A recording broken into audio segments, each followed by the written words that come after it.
So can you just start by explaining a little bit about who you are and what you've done in Arcosanti? Sure. My name's Jeff Stein. I'm an architect and president of the Cosanti Foundation, Paolo Soleri's urban research institution, whose primary project is the continuing design and construction of this place, Arcosanti.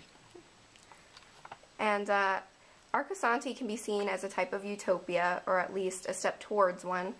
In your own words, what are the basic ingredients of Arcosanti in both design and social functioning that make it what it is?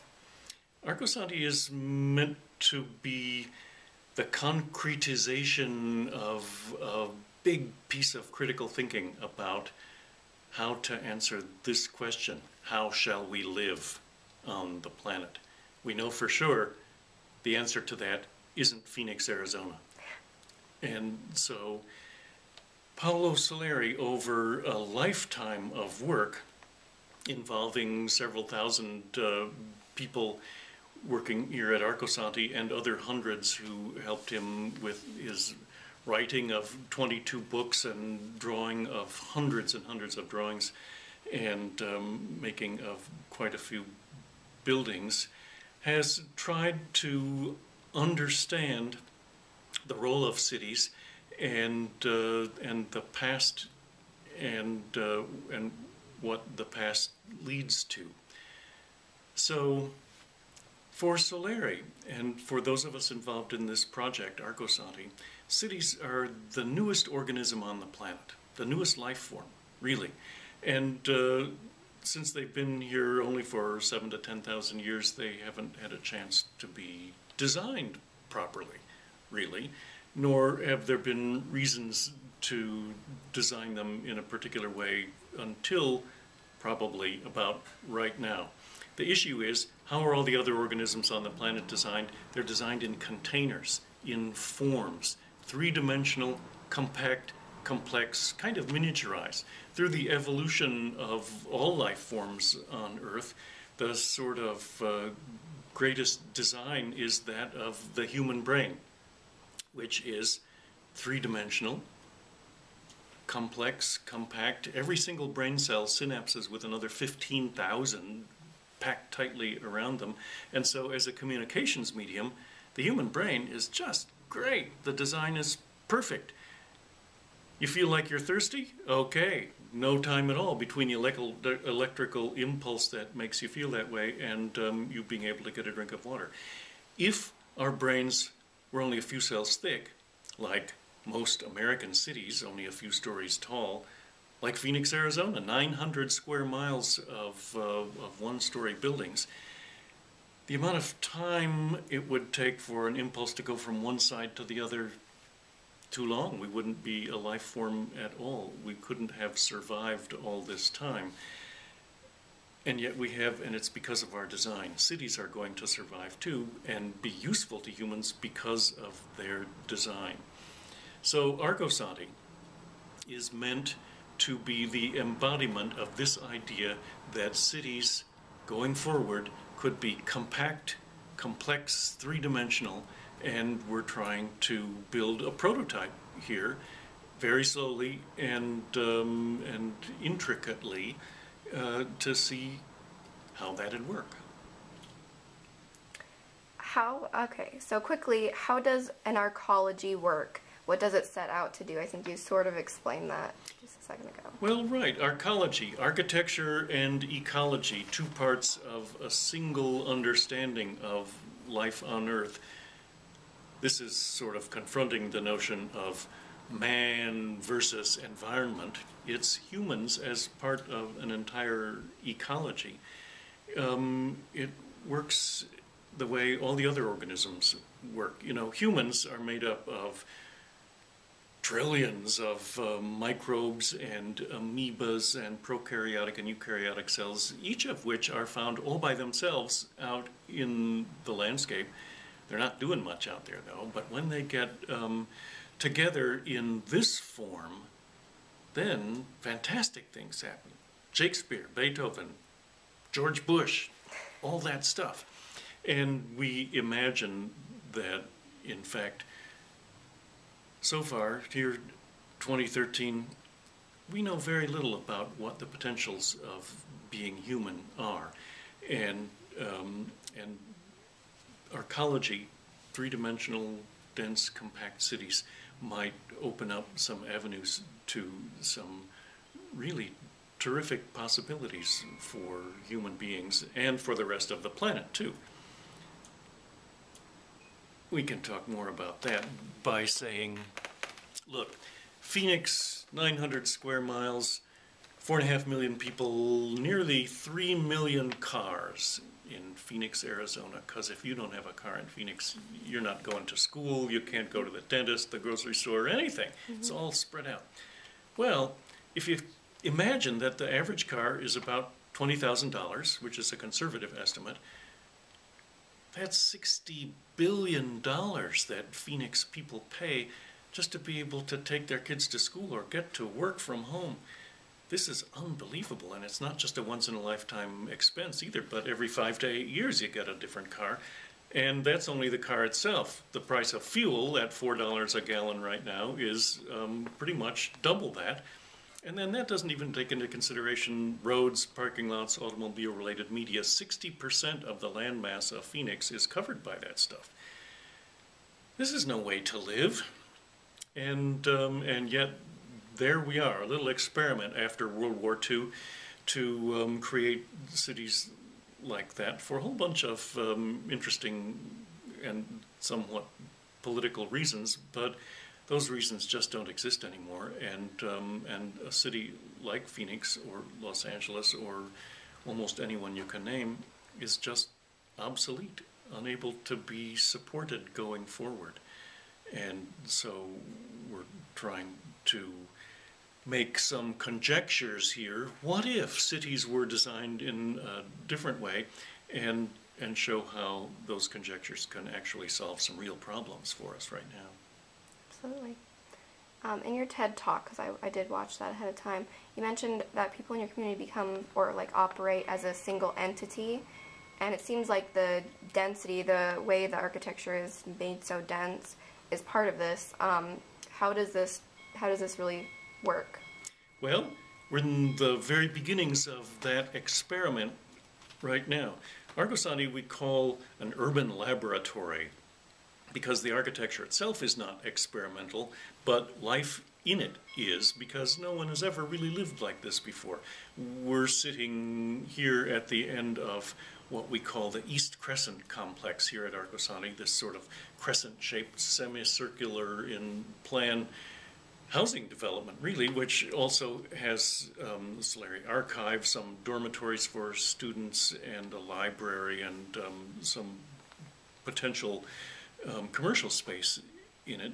But about 45 people are living in it right now, and it's still under construction. We're adding another story to part of it and all of that. But here, we haven't lined up houses and businesses right next to carbon monoxide and noisy car-filled streets, but they're surrounding an open-air amphitheater, a performing arts center. And so the most extraordinary human endeavors take place right on everyone's doorstep. And that's really pretty wonderful, we think, those of us who live here and have experienced it. Many more people come just for the performances, but to actually live here and watch a performance take shape, watch an opera company rehearse for a week and then put on a performance, really something. And those people who are in the opera are then part of the community. They're not some strange group of people who only come in and you only see them in costume for one night, but people's lives become intertwined and intermingled in a way that living as hermits in single-family houses lined up, separated by streets and roads, just doesn't do it. And so we're creating space for socialization, mostly. We're trying to imagine what it takes to develop community. We know for sure that that doesn't happen in nuclear families in single-family houses stretched into the horizon. It happens because of a certain density. And so we've developed a series of prototype buildings here at Arcosanti. First, some arched, vaulted spaces that sort of contain public space where there are concerts or lectures, discussions, meetings, dinners for 200 in those spaces. That happened at the very beginning. That was the first space made here at Arcosanti, some public space, not a series of houses or apartments, but places for people to come and gather and exchange ideas. The basis of architecture, really, is for a group of people to see themselves as a community. And so that's how this place started in 1970. And then some other buildings that shade themselves in the summertime and they face south so they gather light and heat from the low winter sun. Workspaces, performance spaces, a place for a ceramic studio and a bronze bell workshop. But the bronze workshop, the third thing built here, became a little more complex, so there are two-story apartments around it. So people can live and work in the same building, heated by the sun, cooled by its form, and then the latest thing is this integral urban neighborhood, the East Crescent, in which people are living and working around Performing Arts Center. So as we build more and as things get a little more complex here at Arcosanti, the experiment of essentially knowing your neighbors, I mean really that's all it is, we know our neighbors, gets to be pretty wonderful. Absolutely. I know, and I don't know most of my neighbors in my neighborhood. Well, no, you don't. And in fact, that's an interesting issue in Phoenix, Tempe, Scottsdale, Mesa, that area. In the first Barack Obama presidential election, in which he was running against a sitting U.S. Senator from Arizona, John McCain, you know, Minneapolis-St. Paul, a pretty dense city, has around 1 million fewer people in it than Phoenix, Arizona, the whole metropolitan area of Phoenix. Phoenix, 1 million more than Minneapolis-St. Paul. And yet in that really important presidential election, Minneapolis-St. Paul fielded over 900,000 more votes than Phoenix, Arizona, because people there feel they belong to something. They see each other on the street, even in the wintertime. You know, it's really cold there in the winter, and they have these pedestrian bridges, and people see each other and talk to each other and get a sense of community and a sense of a little peer pressure to do a few things. Not in Phoenix. You never see anybody on the street. You see cars, but many of them have tinted windows, so you don't even know really if anybody's in them. And as a result, there isn't any sort of community pressure to do anything, including voting. And so it's just this amorphous thing in Phoenix, and it isn't even leading to the continuation of real democracy in this country. What is the role of money in Arcosanti? Basically, how does Arcosanti function economically? Well, that's a good question. The role of money is sort of like the role of money everywhere. That is, we're building buildings, and construction materials cost money, and so we do that. Arcosanti is at this point a company town owned by the Cosanti Foundation and the industries here, tourism, publishing, books, conferences, performing arts events, the crafts making of ceramic wind bells and bronze wind bells, all Cosanti endeavors. We're hoping to expand in the next couple of years by having people working here at things that we don't own, because, you know, the idea is eventually to make this a real functioning town, and that's not quite what we are yet. But so there's that. Money comes through here. Our issue, though, is one of leanness, or another word for it is frugality. So the standard pay scale here is about U.S. minimum wage, although we have many people here who are volunteers who come through here. And the work is not only to show how architecture can help with socialization and make people feel like citizens rather than just residents, but it's also to our idea is that life is in the thick of things. It's not about ownership of stuff. And in fact, ownership of too much stuff is a real problem on the planet right now. 5% of the world's population, Americans, consume 20% of the stuff. Really, if everybody on the planet were going to live as the middle class of America does, we'd need 4 more Earths to support us all. Well, that's not happening. We can see that. And so the critical nature of the inquiry here at Arcosanti is, how do you deal with that situation? And how we've decided to deal with it is contain ourselves, not only spatially, but in terms of consumption. We actually contain our annual salaries. We don't have a lot of extra stuff. We don't consume a lot of materials. We grow a lot of our own food. We're not self-sufficient. That's not what we're after. But we are a little more self-reliant. And, you know, while we do have cell phones and computers and all that, we don't rely on Facebook. Facebook is only necessary because cities are so ill-designed. But here, people meet face-to-face, and things happen as a result of it. So we're trying to live a frugal lifestyle. I was pointing out a little earlier that my apartment here is heated by the sun. I don't have an oil-burning furnace. I'm not burning fossil fuels at all, particularly. I open a little door in the bottom of my wall, and warm air from a solar greenhouse comes in here. In the summertime, I don't have an air conditioner, and here I am in Arizona, and still plenty comfortable because the place is designed for fresh air to come through, and there are breezes up here at 3,700 feet where we are, and all of that. And so we're not here in spite of the natural surroundings, but we're here because of them and trying to learn about how to be a part of them, and also how to have this intensely urban and social life in the midst of a large natural landscape. What are some of the jobs here at Arcosanti? Like, what do people do work-wise around here?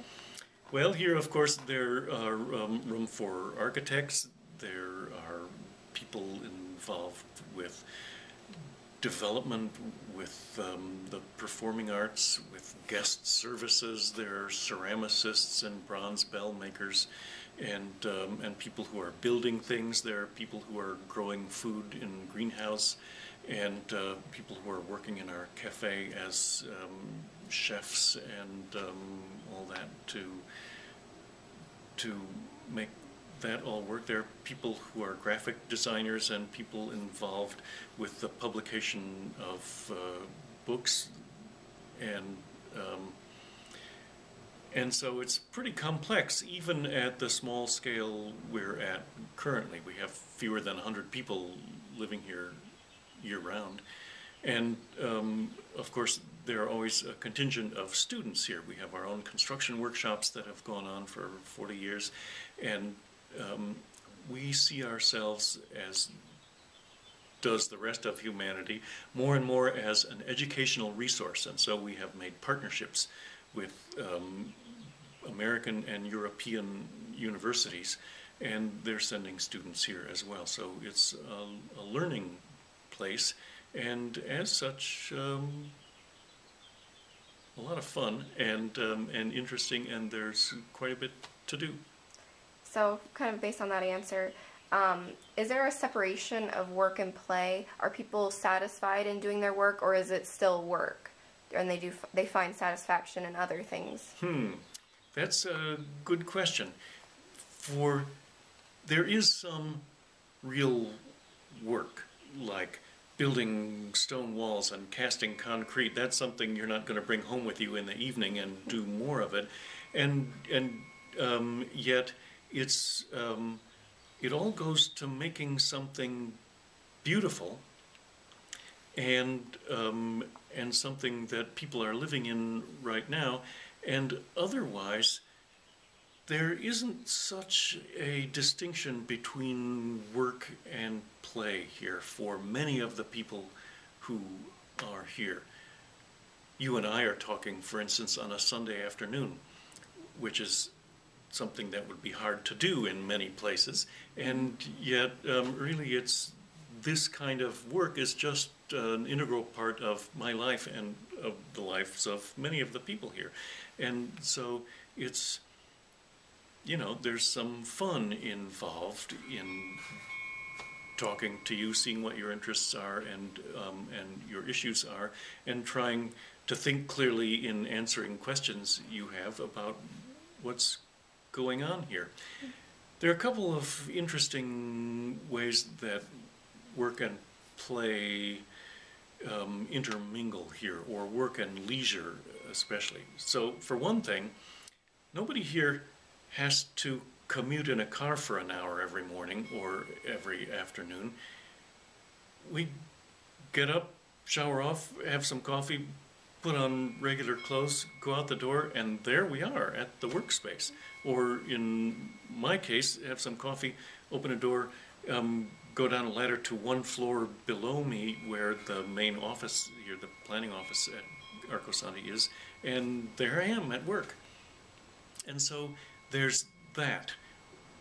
There's workspace and living space not separated by great distance. So, you know, in Phoenix, for instance, there are two cities really. There's the city where everybody works during the day, and there's the other city where everyone lives at night.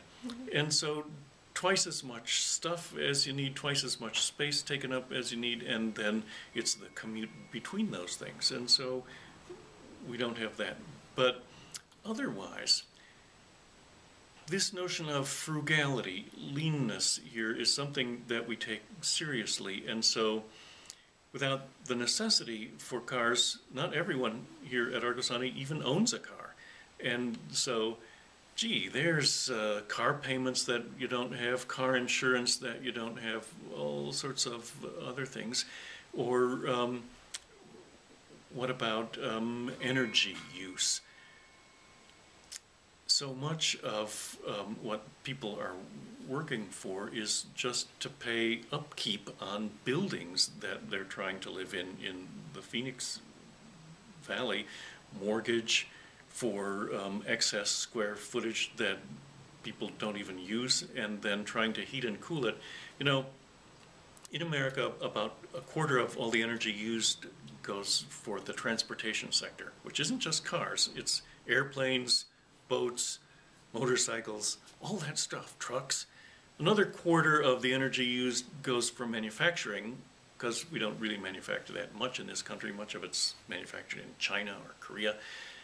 Half of all the energy used just goes to buildings. Some of it to build them in the first place, but most of it just to maintain them. Heating, cooling, lighting. At Arcosanti, we use about 1/6 of the energy that normal buildings do, just because of the form of the buildings. The buildings are shaped so that they heat themselves in winter from the sun, they cool themselves in summer away from the sun, and we get a lot of daylighting. We have electric lights everywhere, but we don't use them that much. And we don't have streets and roads here, and so we don't have that kind of night lighting too.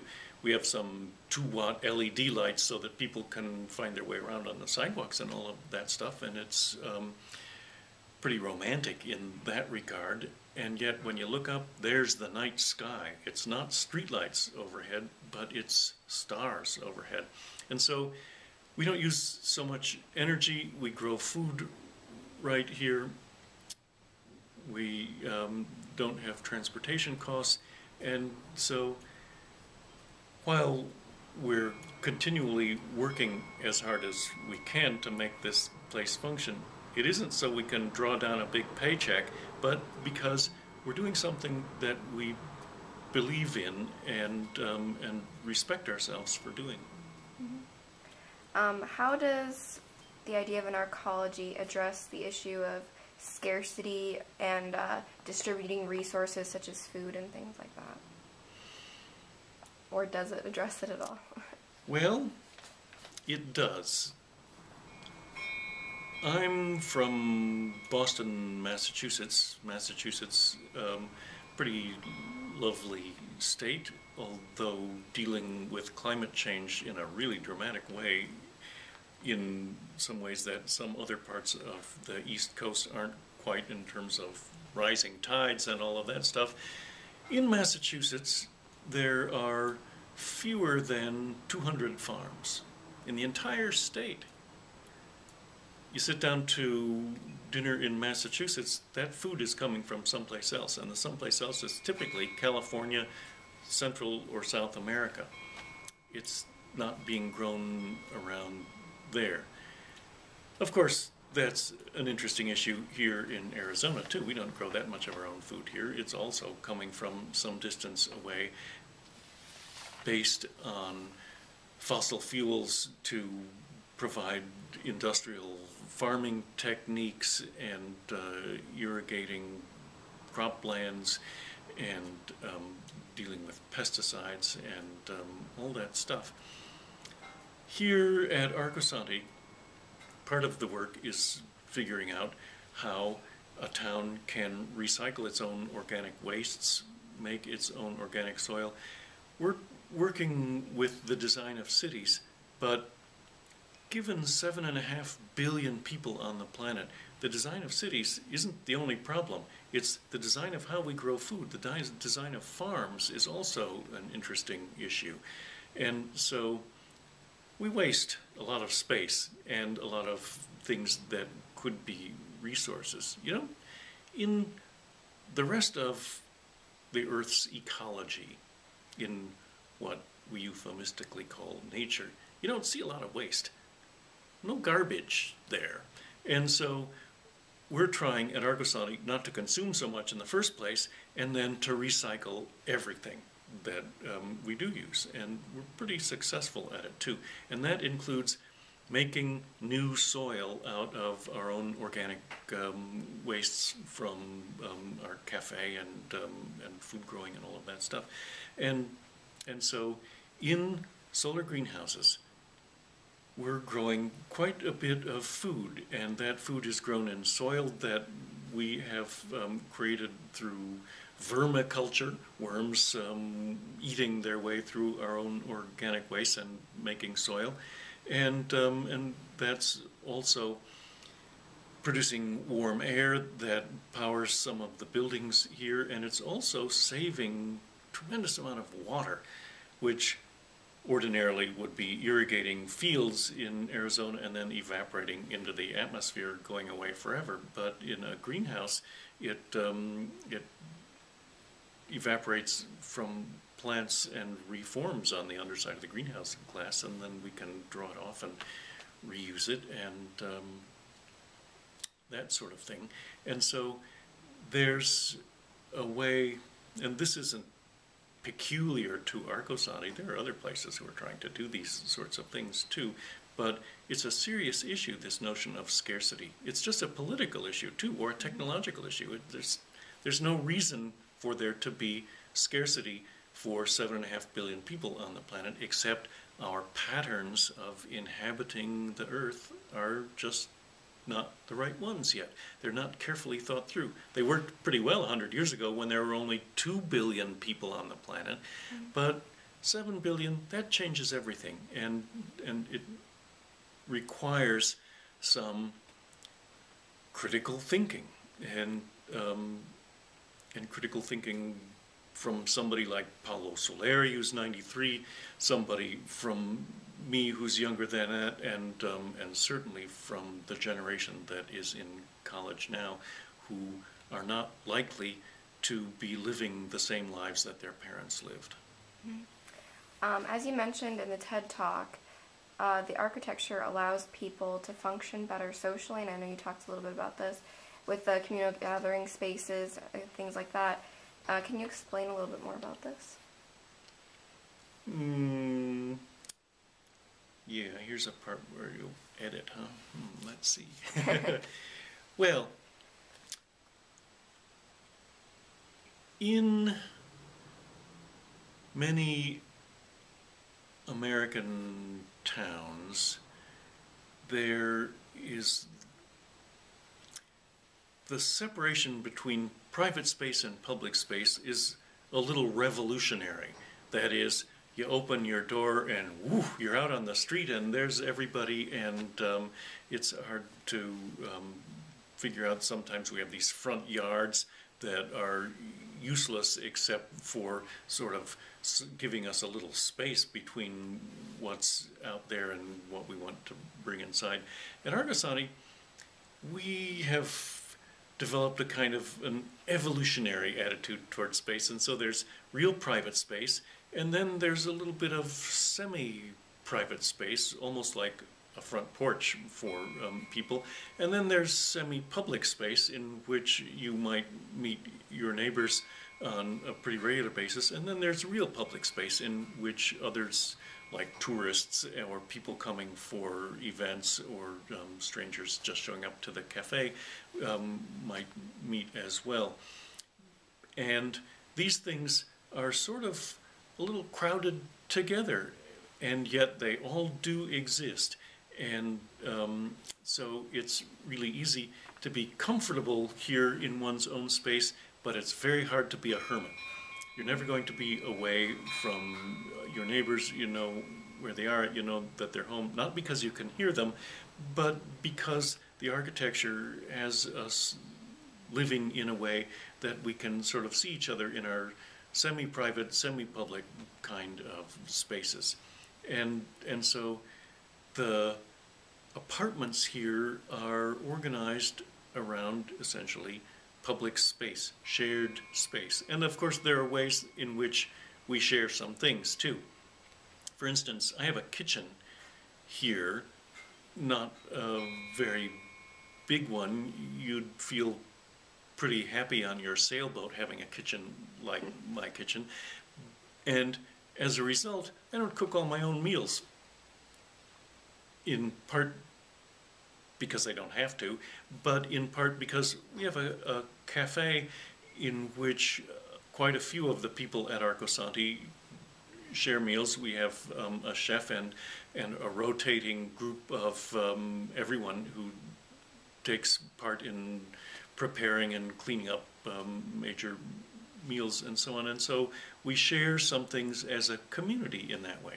We don't have to. We could stay at home and cook our own dinner and watch the news on television, and yet it's so much nicer not to. And so we have developed that sort of space in which we share some events, like an evening meal.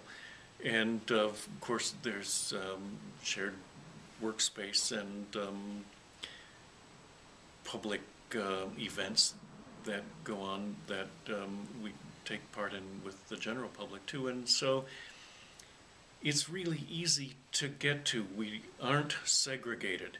It's not like New York or even, you know, in Phoenix there's this wonderful thing called the Herberger Theater Center, which is a group of theaters sort of based on Lincoln Center in New York City, which isn't for New York City people at all, but it's for suburbanites to be able to drive into the city and not have to meet anyone in the city. You can park right under Lincoln Center, take the elevator up, see a play, go back down to your car, and go back to Schenectady or wherever you came in from.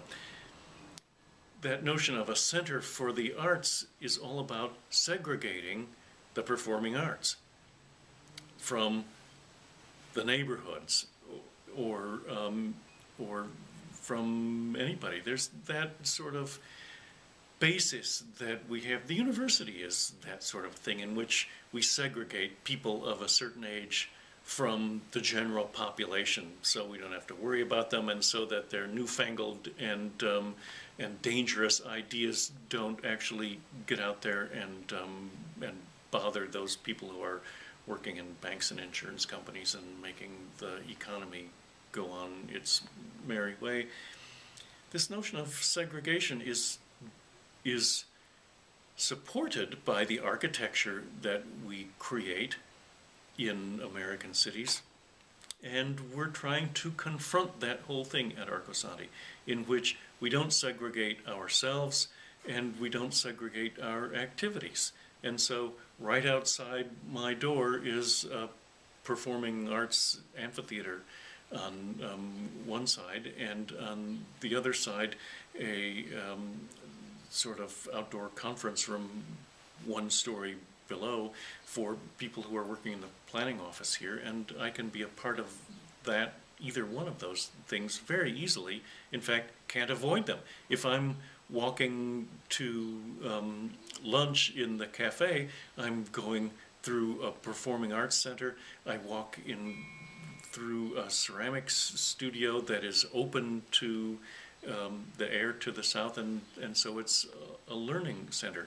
You know, the American architect Louis Kahn imagined that the street was a public room, sort of the city's living room, in which, he said this in the 1950s, a young boy walking down the street could see what he wanted to do for the rest of his life. This was a little romantic. Nothing like that has happened since the Renaissance, really.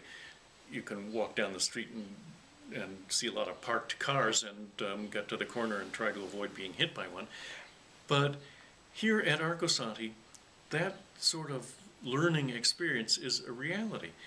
You walk past or through places where people are working, doing really interesting things, and you can be a part of that for a moment, and yet the architecture is such that you don't bother the people who are actually doing that stuff. So we're about connection here, and we've created buildings and spaces that connect people to each other and to their natural surroundings, and really to the cosmos, to the sun and seasons. Mm-hmm. How free are people to express themselves artistically, religiously, and sexually? Like, is there an environment that's very open and free to discuss those type of things? Yeah, we think there is. Okay. This might seem like a silly question, but do males and females hold the same status, and more so than in current American culture? Yes, that's a good question. Here at Arcosanti, I think that, in fact, males and females do hold the same status. There is certainly no pay differential between men and women at Arcosanti. The Cosanti Foundation has a woman, Mary Hoadley, who is a vice president and is the site coordinator for Arcosanti, sort of the chief operations officer, and another vice president, man, Tomoyaki Tamura, Japanese architect who is in charge of information here and graphic design and a lot of stuff like that.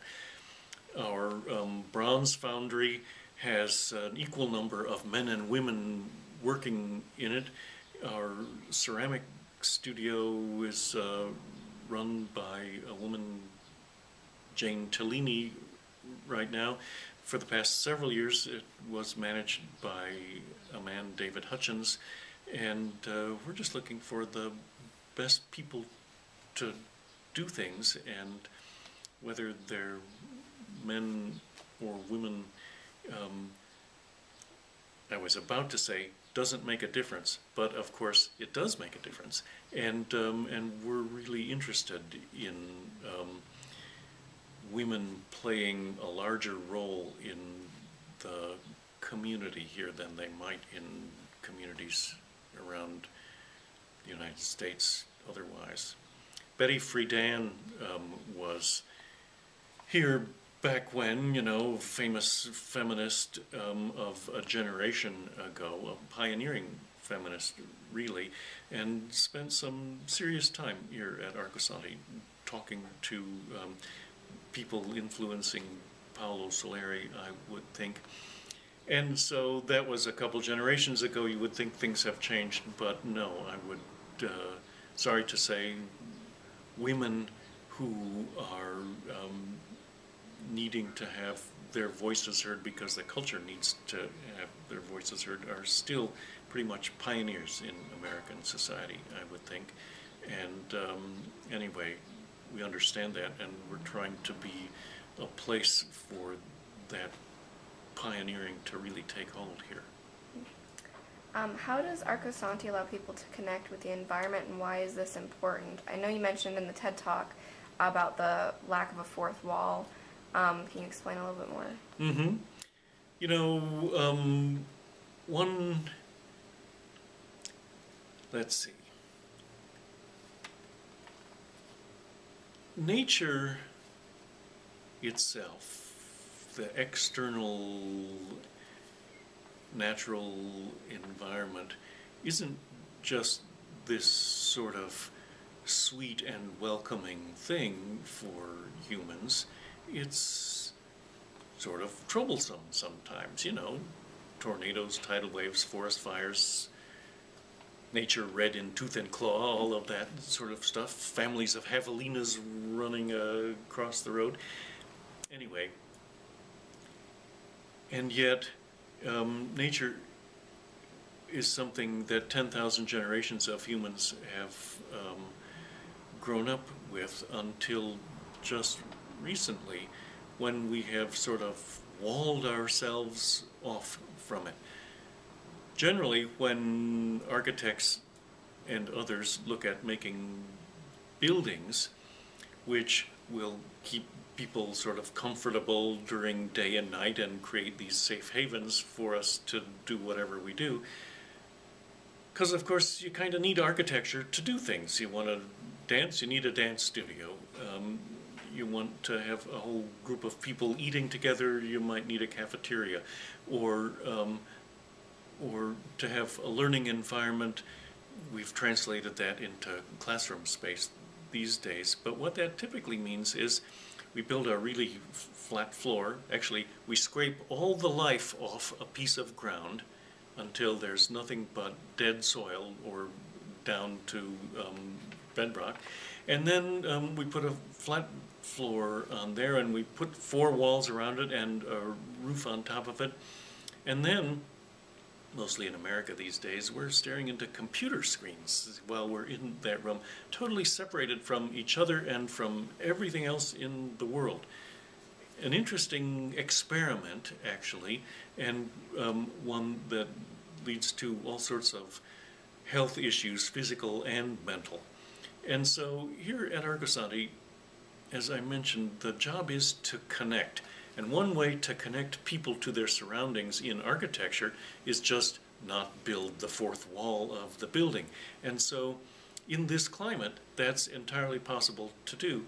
So we have these apse shapes, a quarter of a sphere really, so that there is a roof and things to the northeast and west, but the south wall is open. And so people can work and live essentially outdoors. Sheltered space, but not closed off from their surroundings. And so there are ways that if these are earth sheltered, you can keep a consistent temperature in these apse shapes. In the summertime, because of the sun being directly above this, the apse shades people, and that's a 30-degree temperature difference between shade and sun. 30 degrees cooler in the shade of this space, and yet you're still outdoors. You can still see people walking by, have conversations with them, and be part of the surrounding natural environment too. And then in wintertime, the reverse happens. Low winter sun shines in here, and so people with a light jacket can still be working out of doors and be part of their surroundings. Otherwise, what we have in mind is that at Arcosanti, we're trying over the next several years, many years perhaps, to design and construct a town for between 3,000 and 5,000 people on 15 acres of land in the midst of a 4,000 acre land preserve. that means that we're surrounded by the natural landscape. We recently had a television crew from Canadian TV here to film a segment for Canadian TV about nature deficit disorder in the younger generation. There are patterns of nature, colors, smells, pollen, all of that stuff that sounds 10,000 generations have grown up with that now young children aren't growing up with because they're separated from the natural environment, and it's leading to all sorts of difficulties. And so they came to Arcosanti because we're confronting that notion.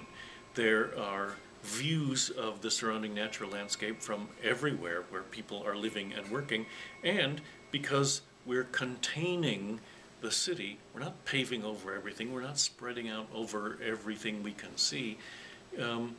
You can be a city person and a country person at the same time. We can walk out the door and within 5 minutes be standing all by yourself in the high desert of central Arizona, and that's a pretty terrific thing to be able to do, frankly. Absolutely.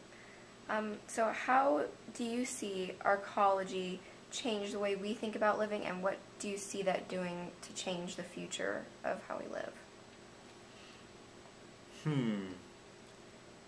Well, I think the way arcology is going to change our consciousness, this is a sort of an interesting cycle in that there has to be a certain consciousness to grow into the notion of arcology and imagining that that's a really good thing to do. But once that happens, then it supports the change of consciousness, allowing us to understand a little more carefully that we're part of something. We're part of an entire ecology of the planet that is based on what has gone before. You know, we're only able to do what we do on the earth right now as a result of everything that thousands of generations of humans have done prior to this. And thousands of generations to come, because we imagine there are thousands of generations to come, are only going to be able to do what they do based on what we're doing right now. And so if we're going to continue to burn fossil fuels, if we're going to continue to spread out on all sides and cover the earth with roads and cars and single-family houses, that's going to limit significantly how many generations there might even be after us and what they're able to do. And so arcology, we think, opens up huge possibilities for humans and for other life forms. You know, we're in what archaeologists understand as the sixth great die-off, extinction of life forms in the history of the Earth, and this is the biggest one so far. A lot of life forms, animals, birds, etc., are going extinct right now, and not for reasons that are mysterious, but for reasons that we ourselves as humans have brought to bear on their habitat. You might still question, if you don't read scientific reports, whether or not humans have anything to do with global warming, but you certainly can't question the fact that it's happening, and you probably shouldn't question the idea that transforming minerals into atmosphere is a good idea either. I mean, really, pumping oil, mining coal out of the ground, burning it, and putting tons of carbon into the atmosphere, can that possibly be a good idea? No. The fact that thousands of jobs are dependent on doing that right now is a real problem for us, and is going to make the transition to a non-fossil fuel future a little difficult for economic reasons. But the fact is, we are transitioning to that. Arcology is part of that transition, by the way, in which we make architecture work harder than ever before. We don't have to make architecture that needs to fill itself with millions of BTUs of fossil fuels to function in the wintertime and the summertime both, we can do without it altogether. And we're trying to show how that works here. I have about 10 more minutes left. Okay. And 15 more questions. Well, I skipped some. Yeah, but okay, so in my class, we're talking a lot about the idea of a utopia.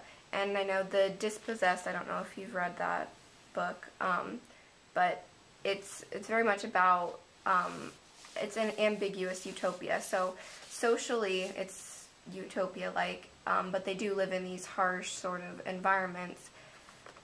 Do you see arcology as sort of working towards a type of utopia? A utopian future, perhaps? No. And here's why. Because I have a different view of what utopia might even mean. The sort of middle-level understanding of utopia is some perfect, in balance thing, and I doubt whether we can ever have it. On the other hand, Phoenix was thought of as a utopian thing for a while. Wouldn't it be great to have everything you needed all in your own home? We could live like a king and have really comfortable cars to drive around. And yet, as a utopian experiment, it's failed, really, because we can see now the end of that. Based on cheap fossil fuels, cheap land, there isn't no more of either one of those things, and so that's a problem. There are people like the media theorist Barry Vacker in Philadelphia, who have written about the necessity for utopia right now as a kind of a beacon or a guide for how we could develop cities and communities as a result of that development. And he sees Arcosanti as being one of those utopian beacons. There's the necessity for a utopian moment right now to show people how things could change. And perhaps Arcosanti is that, but we're not after perfection. We're just after having a better time for more people and more life forms on the planet, and moving our understanding of things forward. So we're confronting the